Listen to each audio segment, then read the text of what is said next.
If you've not heard about Anchor FM, you are on a long thing, but I got you. Anchor FM is actually a podcast platform for you to create your podcast for free, guys. Yes, for free. Everything for free from start to finish. All you need to do is sign up, create an account, and boom, you can start creating your podcast. You don't even need any tools. To get more information about podcast or on Anchor, all you need to do is visit their site anchor.fm or download the app on your mobile phone, Android or iOS. See you guys. Every guy has a dick, but not everybody actually deserves to have one. If you didn't hear that, please stop this podcast. Go back again, rewind, re-listen, everything, okay? Because I heard that very loud and clear. Welcome to the Unnamed Podcast.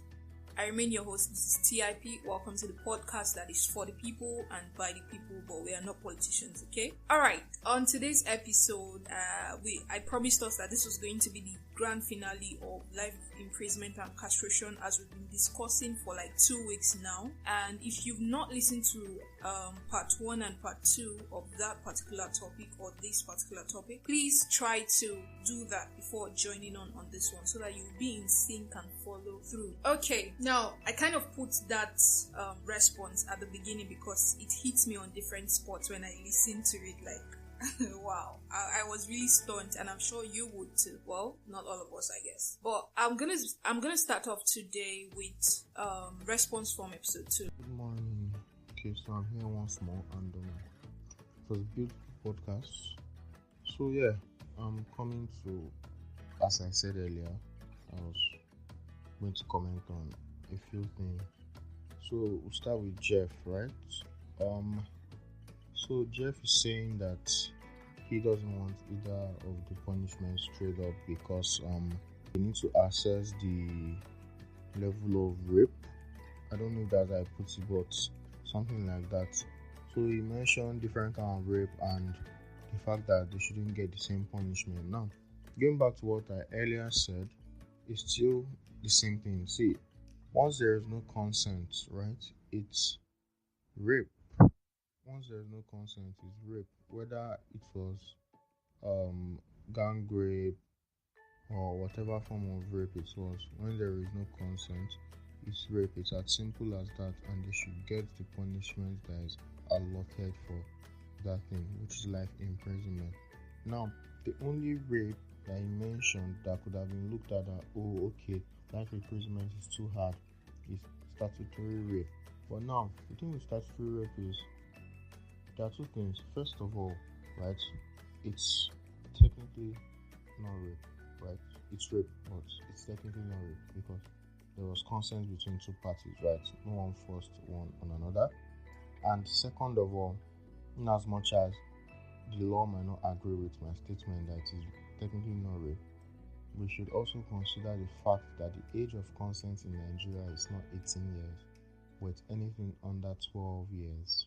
So, according to Nigerian law, really, if a 13-year-old should have sex with somebody, as far as she gave her consent, it's not rape because by law, she's above the age of consent, which is trash in the first place because age of consent should be nothing less than 18 in my opinion.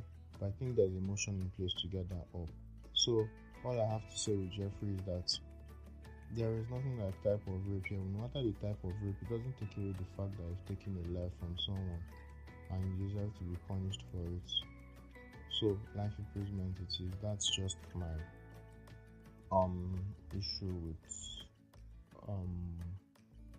his points. Then also now he said something about drunk sex, drunk rape, blah blah blah. So now the thing with drunk sex or drunk rape or however it's put is that so far you took advantage of the person. You knew the person was drunk and still went ahead to take advantage of the person because the person was under the influence of alcohol. That's still rape and it deserves full punishment. There was no consent. Now, but in a case where both parties, the man and the woman, the boy and the girl, were both drunk, that is not rape because both of them were under an influence that they couldn't control. So no one really took advantage of each other. But in a case where someone takes advantage of someone else, even at the slightest point, that's rape and deserves a full punishment. Now, that's that with Jeffrey's point. Over to Ben. Okay, sorry, before I go over to Ben, right? Jeff also pointed out something like acquaintance rape, as like if you are married or in a relationship, should you be given the same punishment? Definitely, you should. Rape is rape without consent, whether you've known the person, whether you've been married for 10 years, 20 years, and she says, no, I don't want to, I'm not interested, not now. You hear those kind of things, and you still go ahead to impose your superiority in quotes on her. It's still rape, really. Whether the love is there or not, it's still rape. So, yeah, I'm done with Jeffrey. Over to Ben. Man, I don't know where to start from, because in as much as it is opinion, right, I feel we should be realistic in many of these things we say. I'm a realist, by the way, and all the points he gave as to how he would approach punishing rapists, it's not just realistic, especially in a country like Nigeria. So you brand a t-shirt where it says I'm a rapist, and for 3 months, or what time span did he give, you go around from compound to compound doing community service. Now, that's a punishment that should be given to a 16-year-old that stole from a shop. You don't take life away from someone that cannot get his or her life back together, probably, and you give the offender that kind of punishment. It's an absurd punishment, because, now to the rapist, the best thing you can take away from him is a life to enjoy. Give him life, right? But the ability to enjoy, just take away from him. That's the best thing you can do. You know when the saying that goes, the best way to hurt someone is to take something they love. Right now, you cannot go and take their family. You cannot take whatever they love. So the best thing that everybody cherishes, whether you like them or not, to cherish life, right? Whether you're old or young, you cherish life. Don't take away the life, but just take away the ability to enjoy it. That's that. And also, even if we were to go with his opinion, now, in what country do you really believe in your heart of hearts that Nigeria would be able to handle that kind of a thing? Do you really believe? So, if after 3 months I've done the whole thing and I move to another location, okay, I continue my act. It's very simple. He said something about when people record you, post it on social media, blah, blah. It will amaze you to know that more than like 70% of Nigerians are not on social media. So if you carry someone's picture that is not on social media and you post it, right, the person doesn't care, because people won't know him from there. Let me ask you a question. If a random person, you come across a random person's picture on social media, which we always do, how well do you think you'll be able to remember the person if you see the person on the road or face to face in real life, especially if it's after a long time? So let's assume the rapist picture is on social media, right? You're not pasting it on the walls for everybody to see, just social media. So what about people that didn't see him on social media? What about people that don't have access? So it still makes all those people vulnerable. And the people that have seen him, what's the guarantee that they remember his face when they see him in real life? So these things, we should just be realistic about it. The Nigerian judiciary system is absolute bonkers, right? And it's trash. For us to implement something like that, who's going to monitor? It's very, very impossible. Like, it's a 0% chance of success. That is opinion for punishment. You don't do something like that by embarrassing. It's a disgrace. It would be a disgrace on our government for a kind of law to be passed like that. Rape is not something that should be taken very lightly, and it deserves, say, iron hand. Yes, that's been melted in hot fire. Like, stringent punishments is what is needed. I don't really want to. I've said much, but I would have gone into more details. But for now, let me just leave it like that. And yes, somebody said, I don't know if it's Jeffrey or Ben, that the reason why he's not in support of life imprisonment is because the prisons are getting filled up and adding more people. Well, I don't know how I reacted to that, because it doesn't. It's. I mean, I don't know, but that's not a good enough excuse, really. They should build more prisons. If that's the case, they should just build more prisons. And well, I don't know, really. Well, that's what I have to say for now. And any other thing I think of, I'll get back to you. It was a very nice one listening to the opinions of others. I really enjoyed it and can't wait for the next episode. Thank you so much, Nathaniel. Thank you for the feedback after listening to episode 2. Thank you for sharing your knowledge with us. Up next is Lycan, and Lycan really had a very, very, very different approach and different understanding. He kind of broadened it for me, and I'm sure you guys would learn because, not every guy ... Okay, so you're gonna hear the full thing right about now. She said the great artist. I pray. I'm sure you're talking about rapists here, right? So like what I'm thinking, but see, rapists, they don't deserve mercy. Like that thing that is making you do it. Say it's the dick that can't stay one place, right? Cut it off. Yeah, when you don't have it, life will be better, I think. But these people, they are crime oriented. They go to do something else, then they decide to actually rape on top of it, because that's how fucked up, that's how messed up they are. So being locked up is even okay. I don't know. But they are rapists, and then they are pedophiles. Those ones are the worst. Those ones, like, they are the worst of the worst that actually go attack children. Like, they are prostitutes there. In one course in sociology, we're meant to understand that prostitutes are necessary to the society. There are people who argue that, but then you just have to look at it from this perspective that, see, they reduce crime rates. In a society where these sex workers are not there, crime rates of sexual related crime will increase. But when they are there, you know that, okay, for people who don't have the confidence to go talk to a girl or with a girl, or people who have self-confidence issues or have no access to female, they can just go there and ease their attention. But then we have these people around, but some people still prefer to force their way and have their way on people and even children. So maybe they should just cut it off. That's best.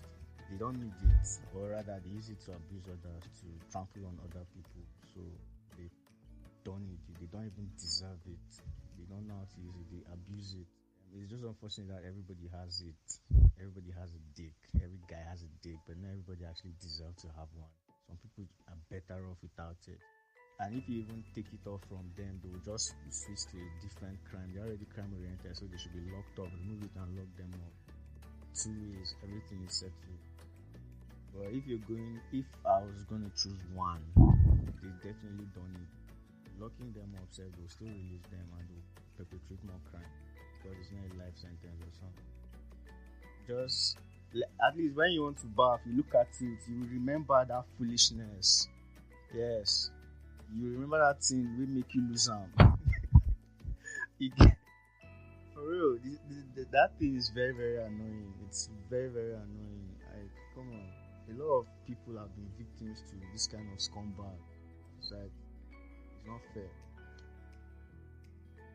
So, while Lycan thinks that it's unfortunate that every guy has, he's also of the opinion that castration is a better punishment than life imprisonment, due to the fact that prisons get overcrowded, and then at some point governments will have to be forced to reduce, the number of persons in prison. And as we know, during the pandemic, we had that kind of scenario happen, like in almost all the countries, right? Because the fear of the pandemic and infection and the rate of people getting that virus kind of made government in several states or several countries to actually consider reducing the number of persons in their prisons, their federal prisons and the likes. So aside this though, I kind of pushed Lycan to speak more on one other point that he made, where he said, he mentioned something about prostitutes being a social need in a community or society. Well, let's listen to that from his own mouth. Yeah, it was actually I didn't see it that way though until we had this argument one time, like a prostitute is necessary in society, and it's a question that you have to attack in both ways. You have to check the morality aspect, you have to go through religion, then you decide what is best for people, and then you just realize that okay, if you even interview these girls, some of them will tell you that they're okay with it, they weren't forced into it, and some will even tell you that what are you talking about? They give these things for free, so and they realize they can actually make a living off it. So that's a story for another day. But if you look at it, right, and there was this podcast I heard, like BBC, one time back, and they had to do a survey. They interviewed quite a number of prostitutes, street girls, and a lot of them had a lot to say.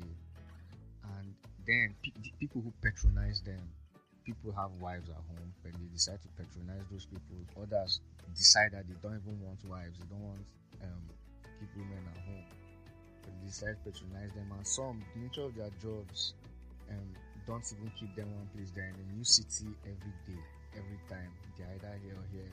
Talking about people like truck drivers and people who do cross countries, nature of their jobs, sure. So, but then in every society, there are people who are crime oriented. There will always be the bad one, no matter how you try to fix the system, fix things. But then, in a society whereby prostitution is legal, it is, you can check it, the statistics, sexual related crime rates reduce. But when it's illegal, like in Nigeria now, it's illegal, but they still do it because there is no formal bill that has been passed that okay, these people are known as sex workers and their rights should be protected as such and stuff like that. I don't know, Sha, I've not been keeping up with the news like that. So, but last I remember, it wasn't legal. I don't know now. I don't know.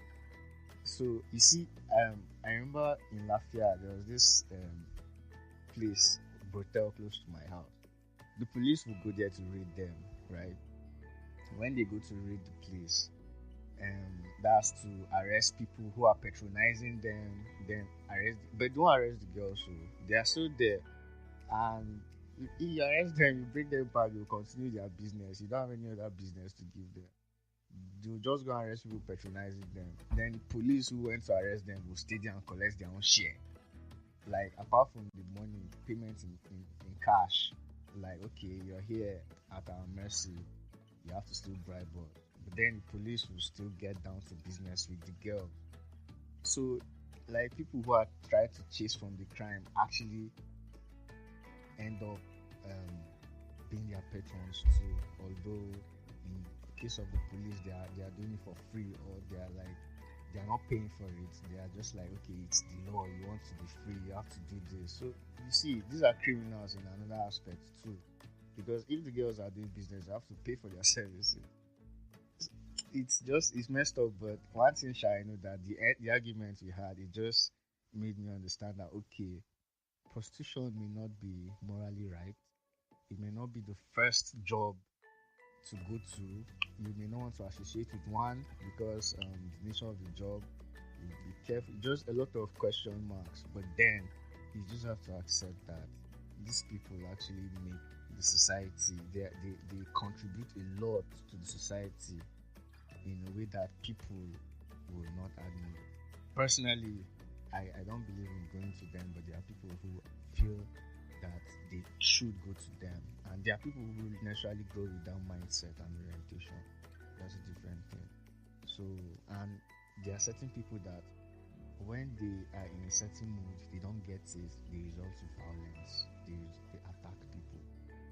certain people like that in society. So having these people present and established, even though the government, check it out now, the government don't want to outlaw them, like take a very strong stand and say let's abolish this, but then it's just as if they are doing nothing about it. They are not actually saying anything about it. They are allowing it to exist passively because they acknowledge their importance, but they don't want to be involved in the execution of the to make it legal, that kind of thing.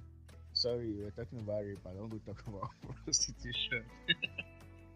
Really, and there was no need for you to apologize. Like, thank you for broadening our thoughts, for making us, widen our own thinking. Because this issue that you raised of prostitution cannot be left out of the society or this topic. Because I even remember one time my husband told me that he had watched a documentary of a UNILAG student who actually had this as his project, where he was going to the streets, talking and interviewing to prostitutes. Some of them actually said amazing things, like sometimes it's not all their customers that just want to sleep with them.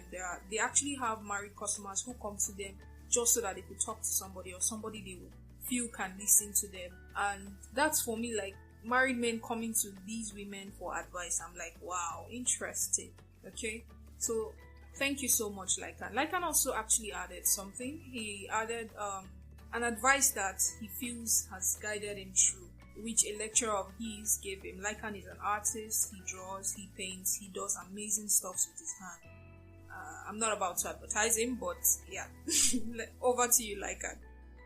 For real though, there was this drawing class. We used to have drawing class, and you know that as artists, there are times you need to use a life model, and unfortunately the school did not provide it for us and stuff like that. But there was one day our HOD was taking us a class, and it was an open studio, so people pass a lot, and you know these social science girls now, they sabi dress pass school, they confuse boys' head.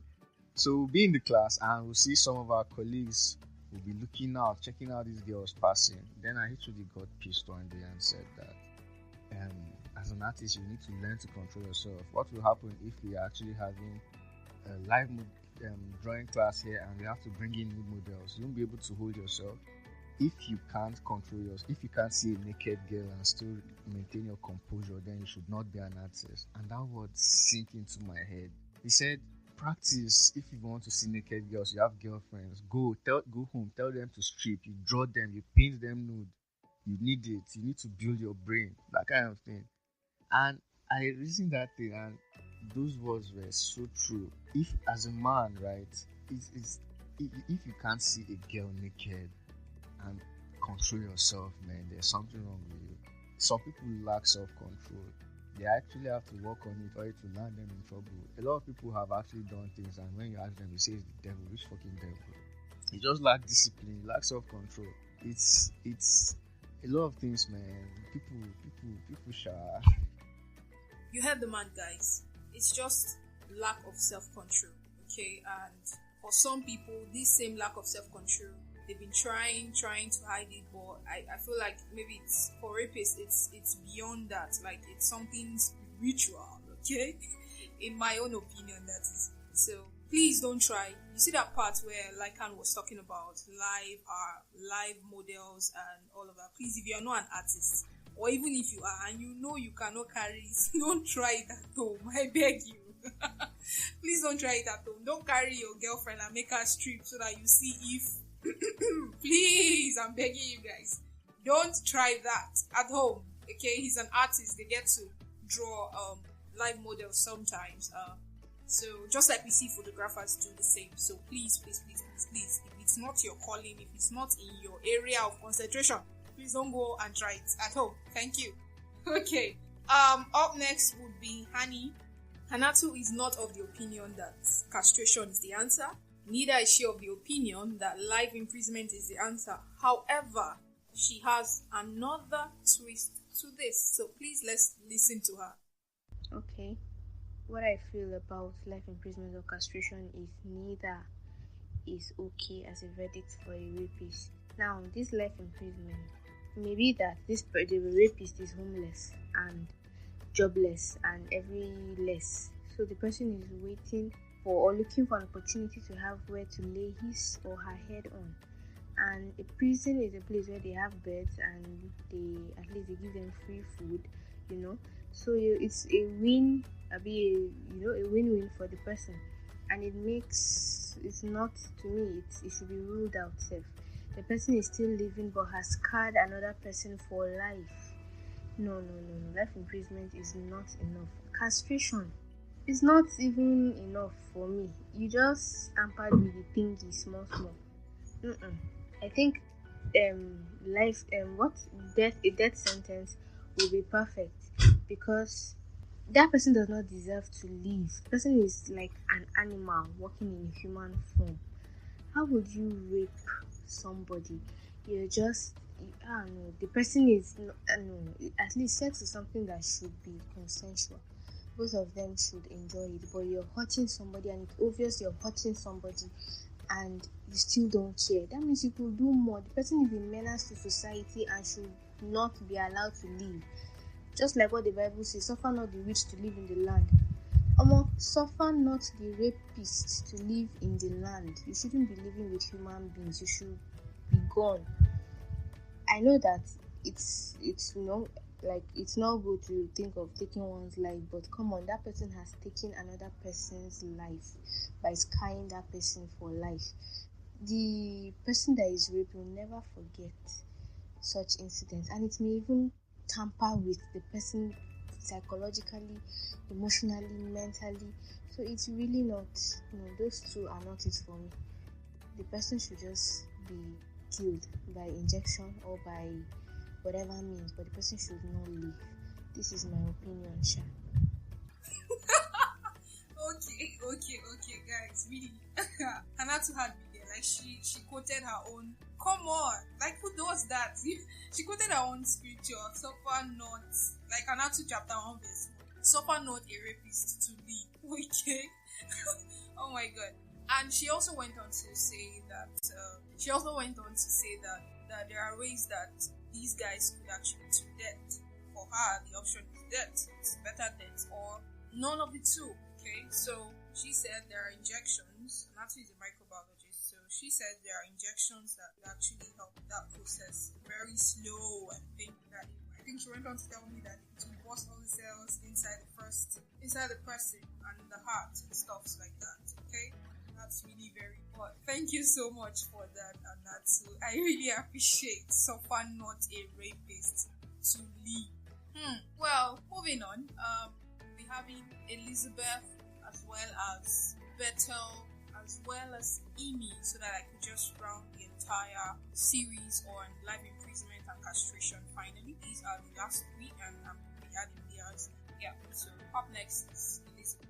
Okay, I think this time around I'm going to talk.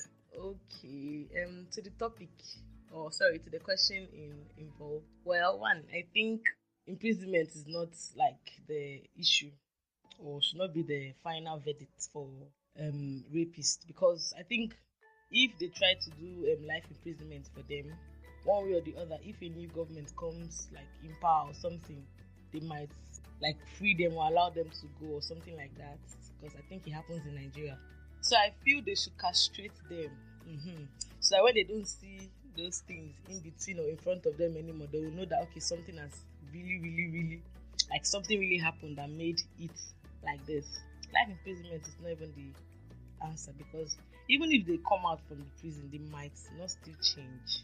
So they should castrate them. I think that is the solution to the problem about this rapist. So I just think so. That's my own opinion, though. Okay, how about they get castrated and sentenced to life imprisonment? They are rapists, and I don't think they deserve a better treatment.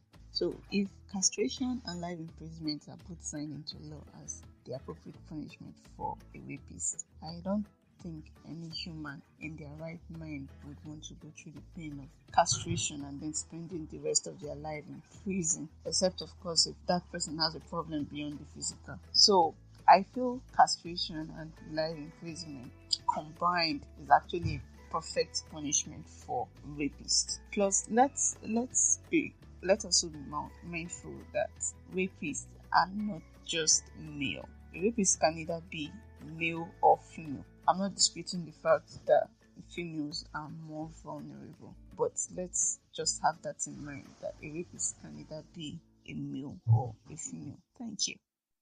So while Elizabeth thinks castration, Bethel thinks life imprisonment and castration. Oh my god. Like, wow. Okay. And really, she had a point there. If it is passed into law, okay, I mean, some other countries have castration as their law for crimes like that. So if it's passed into law and everybody, I mean, every single Nigerian is aware that if you commit this kind of crime, this is the punishment that awaits you. Tell me, why would they want to rape anymore? Like, except they're going to rape the person and kill the person, and that's like on another level, because somehow, truth will always prevail. Truth must come out. So, I mean, wow. Okay. Moving on though, because I really want to wrap this thing up. Moving on, Imi has this other opinion. Yes, he's not saying castration is good, because according to him, it is inhuman to actually castrate somebody. So let's hear what Imi had to say.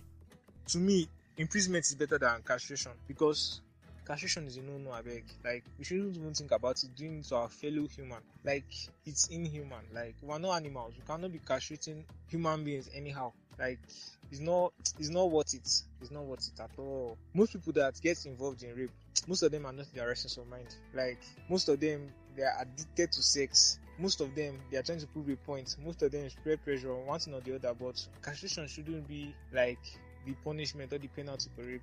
Imprisonment is better. Okay, let's look at it from this aspect. The people bringing out this law, what if it's one of their family member that gets involved in rape, or is accused of rape, is convicted for rape unjustly, like he's innocent but they convicted him for rape, they have framed him up, but they said the penalty is castration? Would he or she be happy? No. So I prefer imprisonment. Imprisonment is better. Imprisonment will give you it will teach you a lesson and also give you a second chance to be a better person.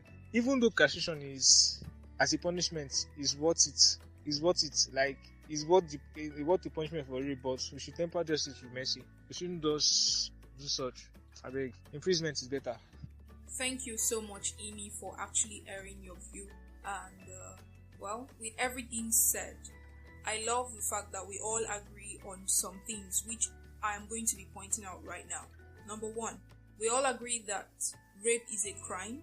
We also all agree that it's a sin against humans, and also that it's a very, very bad thing. Number two, we all agree to the fact that a rapist can either be a man or a woman, as well as the fact that a rape victim can either be a male or female. Number three, we all seem to agree to the fact that our judiciary system needs to do better when it comes to handling these kind of cases, amongst other cases as well. I mean, well, let's not even elongate this thing, but we all agree on that, and I'm really very glad that we all do. Lastly, I just want to add that rape is a cruel act and should be given a cruel penalty. And like you all know, this podcast is all about sharing the right information about anything at all, which is why I had a lawyer tell us a bit about the stand of the judiciary in this matter. If you missed that, kindly go back and listen to part 2 of this series, Life Imprisonment or Castration. At this point, I'd like to say a big thank you to all our contributors thus far. You guys are amazing. I mean, thank you guys so much. It was so, what do Yorubas call it? It was so okpo, if I'm correct. It was so much that I was so, it made me so happy. You guys really don't understand this, but thank you guys so much for your contributions and for even being confident enough to like share your views about these things. I'd also like to announce that our podcast will soon be having a dedicated Instagram account, which will be communicated to us soon, as we seem to be getting the attention already. I mean, fam, we got an invite, but I'm not gonna let the cat out of the bag just yet. You guys will hear from me, like, seriously. You know I always share good news with you, so yeah. Remember to rate this podcast, I beg. Yeah, like, I'm begging you guys. Remember to rate this podcast, like, on your listening platforms, whatever it is, be it iTunes, Apple Podcasts, Google Podcasts, Outcast, Overcast, whatever casts. Okay, please just try to rate us and give us 5-star. Okay, thank you. You know we are your 5-star podcast. Until I see you again next week with a very fresh and new topic. Know that Corona is still out there, so please stay safe for me. Be good and live right. Love you all.